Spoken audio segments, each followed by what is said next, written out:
በቅርቡ ከ30 ዓመታት በላይ ሆነው የ1983ን ሁኔታ እንዳስታውስ ሆኜ ነበር።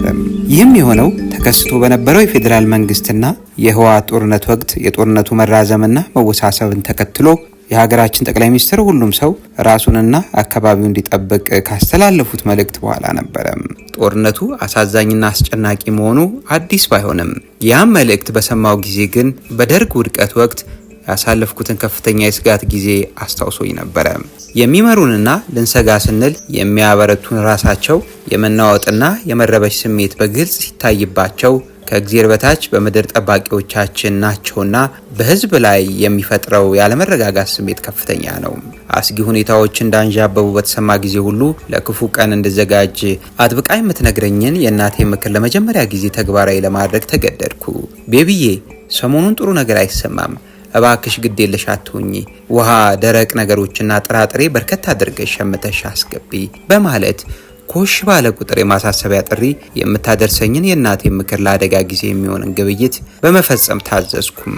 ወደ ቤት ገብቼ ከባል ጥበቃ ውጭ ልጆች ይዛ እንደምትኖር ሴት ቤተሰቤን መከላከል ቢያስፈልገኝ ምን አለኝ ብዬ ጠየቅኩ። ስለኔም ሆነ ስለምወዳቸው ሁሉ የአምላክን ጥበቃ ታምኜ የምኖር እንጂ አካላዊ ለሆነው ጥበቃ መሳሪያን የታጠቅኩ ወይም ልዩ ጠባቂን የሰየምኩ አልነበርኩም። ይሆን ብዬ ጠረጥር እንደነበረው ፍጹም ሰላማዊት እንዳልሆንኩና ከቤተሰብ የደህንነት አንጻር ቀኝ ጉንጭህን በጥፊ ለሚመታ ሁሉ ሁለተኛውን ደግመህ አዙርለት የሚለውን ቃል ከዚህ ቀደም አስብ እንደነበረው በማንኛውም ሁኔታ ውስጥ በቀጥታ ተግባራዊ ለማድረግ የሚቻል እንዳልነበር ተማርኩም። መሰል ጊዜያት ከሚደረግ የሸመታ ዝግጅትና ጸሎት በተጨማሪ ራሴንና ቤተሰቤን እንዴት እንደምጠብቅ ማሰብ ጀመርኩ። ከሳሎን ቤት ጋር ተያይዞ ባለው ክፍት ወጥ ቤት መደርደሪያ ላይ ከሚገኘው የቢላዋ ማስቀመጫ ውስጥ ተለቅ ያለውን ስለታማ ቢላዋ አውጥቼ አየሁት። ምናልባት ሁኔታ ካስገደደ ልጠቀመው ግድ ይለኝ ይሆን ስላሰብኩ ገረመኝ። ራሳችሁንና አካባቢያችሁን ጠብቁ በሚለው የጠቅላይ ሚኒስትሩ ንግግር በኩል በብዙዎቻችን ላይ በገባው የመሸበር ስሜት ምክንያት እንደዚያ እንዳስብ ሆኜ እንጂ ማን እንዴትና መሰል ጥያቄዎች በሰዓቱ አልመጡልኝም ነበር። ብቻ ግዝፈቱ ተመጣጣኝ ባይሆንም ጌታችን ኢየሱስ ክርስቶስ በመጨረሻው ዘመን ስለሚኖረው መከራ ሲያስተምር የተናገረውን በዛች ወራት ለእርጉዞችና ለሚያጠቡ ወዮላቸው የሚለውን ቃል አሰብኩ። እንደዚህ ያለ ስጋት በሚጫጫንን ሰዓት ነገሩን የበለጠ አሰቃቂ የሚያደርገው የራሳችን የደህንነት ጉዳይ ሳይሆን የምንወዳቸውንና ከራሳችን ይልቅ የምንሳሳላቸው ልጆቻችን አደጋ ላይ መውደቃቸውን ስለምናስብ ነው። እየሆነ ያለውን ነገር ለልጆቼ በሚገባ ቋንቋና ምናልባትም ለሀገራቸው ያላቸውን እይታ በሚያበላሽ መንገድ ለማስረዳት ሞከርኩም።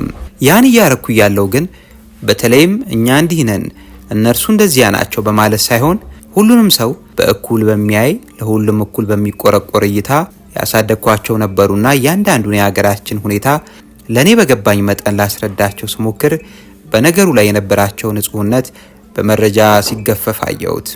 የተለየን እውነታ ለእነርሱ ተመኝቼ ነበርና አዘንኩ። እናቴ እኛን ከአደጋ ለመታደግ ወደ መሸሸጊያው ምድር ቤት ውስጥ ስትነዳን ይሰማኝ እንደነበረው አይነት ስሜት ልጆቼን እየተሰማቸው እንዳለ ገባኝ። አዲሱ ትውልድ የጦርነት ትዝታ ባይኖረው ወይም እንዲህ ባለው ሁኔታ ማለፍ ግድ ባይሆንበት አገራዊ ፍቅሩም ሆነ የጀግንነት አረዳዱ ከደም መፋሰስ ጋር ባልተገናኘ መልኩ እንዲሆን የነበረኝ ምኞትና ጸሎት ለጊዜው እንዳልተሳካም ተሰማኝ። ራሴንና ልጆቼን ስለመጠበቅና በዚህ አንጻር ስለመዘጋጀት ማሰብ ግድ በሆነብኝ ጊዜም ከጦርነት ቀጠና በቅርብ ርቀት ላሉ ወላጆችና ለልጆቻቸው ከዚህ ቀደም ተሰምቶኝ ከሚያውቀው በላይ ርህራሄ ተሰማኝ። ስለ እነርሱም በጣም አዘንኩም።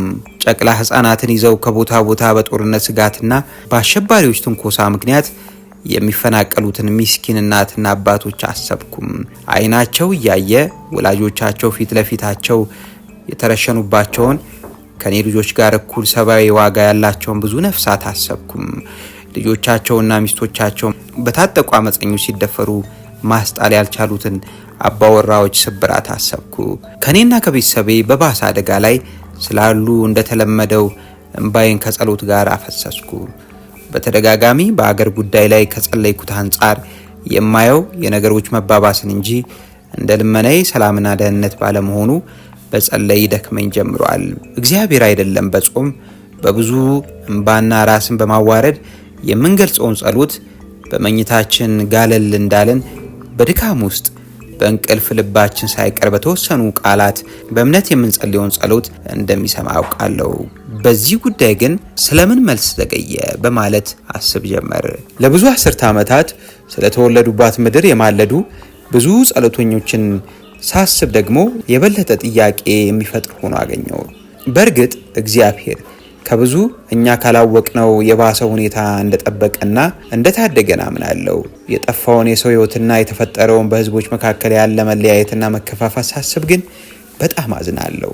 የሚከተለው አጭር መልእክት በጥር 2010 ዓ.ም ተጽፎ በማስታወሻ ደብተሬ የቀረ ነው።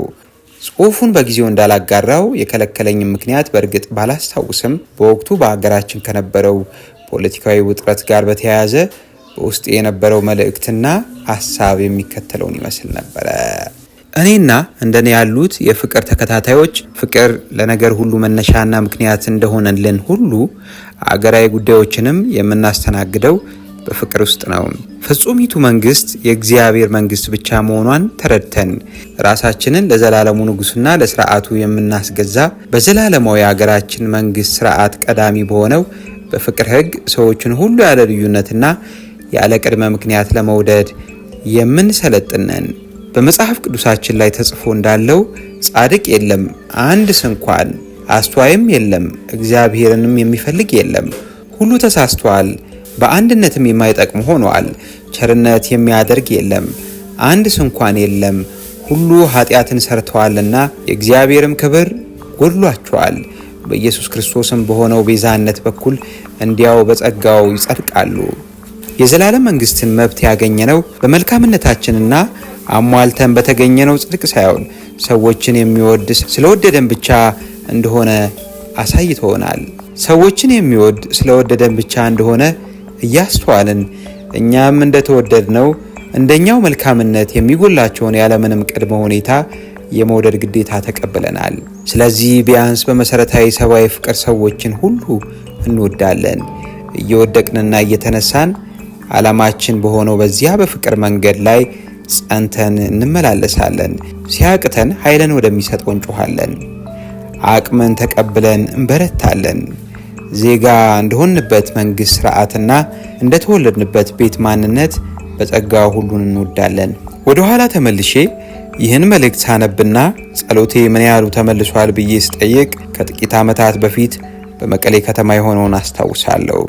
ጊዜው ታህሳስ 2011 ዓ.ም ነበረ። በወቅቱ ተሳትፌበት የነበረውን የኢትዮ ኤርትራ የሰላም ሙዚቃ ስራ ለማስመረቅ ነበርም ከሌሎች ተሳታፊ አርቲስቶች ጋር በከተማዋ የተገኘሁት። በምድራችን የመጣው ሰላማዊ ለውጥ ደስታ ተካፋይ የነበረው ህዝብ የደስታው ተካፋይ መሆኑ ቀርቶ የራሱን ብቻ ወደ መፈለግ የተገለለበት ጊዜ ነበርና የኔም ሆነ አብሮኝ የነበሩት አርቲስቶች በዚያ መገኘት ያልተጠበቀ ነበረ። እንደውም የምርቃቱን ፕሮግራም ይመራ የነበረው ወጣት የፌስቡክን ስድብ ሳትፈሩ በዚህ ስለተገኛችሁ እናመሰግናለን በማለት በስፍራው የነበረው ህዝብም ስለመገኘታችን እንዲያመሰግን እድል ሰጥቶ ነበረ። ከተማዋ ከዚህ ቀደም የማውቀው የደስደሷ አብሯት አልነበረም። አገሪቱን እየመሩ ያሉት ጠቅላይ ሚኒስትር ዶክተር አብይ አህመድም ቢሆኑም ከተማዋ በበርካታ የቀድሞ ጠቅላይ ሚኒስትር መለስ ዜናዊ ምስል ተጊጣ ማየት ግርምትን ፈጥሮብኝ ነበረ። የትኛውም ህዝብ የራሱን ጀግና የመምረጥ መብት እንዳለው ባምንም በሌሎች የኢትዮጵያ ክፍሎች የነበረው ለውጡን የተከተለ የመነቃቃትና የደስታ ስሜት በዚያ አለመኖሩን ስመለከት ቅር አለኝ። ማከናወን የነበረብንን ጨርሰን ወደ አዲስ አበባ ከመመለሳችን በፊት ሻይ ቡና ለማለት በተቀመጥንበት አንድ ስፍራ በጡረታ የተገለሉ የቀድሞ የመንግስት ባለስልጣናት ተሰባስበው ሻይ እየጠጡ ተመለከትኩ። ባለስልጣናት እንደዚህ በሰላም ጡረታ ወጥተው በህዝቡ መካከል በነጻነት ሲመላለሱ ባይ ብዬ የጸለይኩትን አስታወስኩ። የቀድሞ ባለስልጣናቱ ከህዝብ መካከል ያየሁት ትግራይ ባላኮረፈችበት ወቅት ቢሆንና ቦታው መሀል አዲስ አበባ በደራ የሰዎች ምልልስ መካከል ቢሆን ኖሮ የበለጠ ትርጉምና ደስታ ይሰጠኝ ነበረ። ሆኖም ላየሁትም ትንሽ ነገር ውስጤን ደስ አለው። ወደ እነርሱ ተራምጄም ሰላምታን ተለዋወጥን፣ ተቃቀፍን። ሁኔታውን የሚታዘብ ሰው ቢኖር ይመሩት የነበረው ስርዓት ደጋፊ ወይም ከስርዓቱ ተጠቃሚ የነበርኩ ሰው ልመስለው እንደምችል አልጠራጠርም። ከመካከላቸው አንዱ አይኑ ውስጥ ያቀረረው እንባ የሚረሳኝ አይደለም። ከኔ እንደዚያ ያለን ሰላምታ እንዳልጠበቀ ተረዳው። ሁኔታው የኔንም እንባ መጣው። ሰው ማለት ምስኪን ፍጥረት ነው። ይህ ሰው አሁን በሕይወት የለም። እንደ ጸሎታችንና ልመናችን ሳይሆን ከጠበቅነው በተቃራኒ በድጋሚ በተፈጠረው የእርስ በርስ ጦርነት ከተገደሉ የትግራይ ባለስልጣናት አንዱ ነበረ። ልንጨብጠው ብለን ያመለጠን ደርሰንበት ያልነካ ነው። ስቀን ሳንጨርስ መልሰን ስናለቅስ የተገኘንበት ሁኔታ እጅግ ያሳዝናል። በኢትዮጵያ ብልጭ ብሎ የጠፋው ብርሃን እጅግ ከሚቆጩኝ ነገሮች ውስጥ ነው። ይህንም በምጽፍበት ሰዓት አገራችን ከጦርነት አላለፈችም። የትግራዩን ጦርነት ጣጣና መረጋጋትን ተከትሎ ከትግራይ የሚወጣው የሰዎች ታሪክ አስከፊና አሰቃቂነት ይህኛውን ጦርነት ለጊዜው እንኳን መከልከል አልቻለም። የትርክት ልዩነትና በነገሩ ላይ ለብዙሃን የሚሆን ግልጽ ከአድሎና ከወገንተኝነት የጸዳ እውነተኛ መረጃን ለማግኘት ያለው አስቸጋሪነት ወደ ኋላ ተመልሰን ምናልባትም በድነንበት ሊሆን የሚችል ጉዳይ ገብቶን ይቅርታ እንዳንጠያየቅ የገደበ ይመስለኛል። ሁኔታው ቢያዝልም አቤት የምንልበት ሌላ የለምና ዛሬም በእርሱ እርዳታ ወደ እርሱ እንጮሃለን። በሚያሳዝን ሁኔታ እንደ ወረርሽኝ በህዝባችን መካከል ይዛመተ ካለው ብሔርተኝነትና የጥላቻ በሽታ ነፍሳችንን መጠበቅ፣ በሰላም ወዳድነት፣ በፍቅርና በቅንነት ለመጽናት የምንችለውን ሁሉ እናደርጋለን።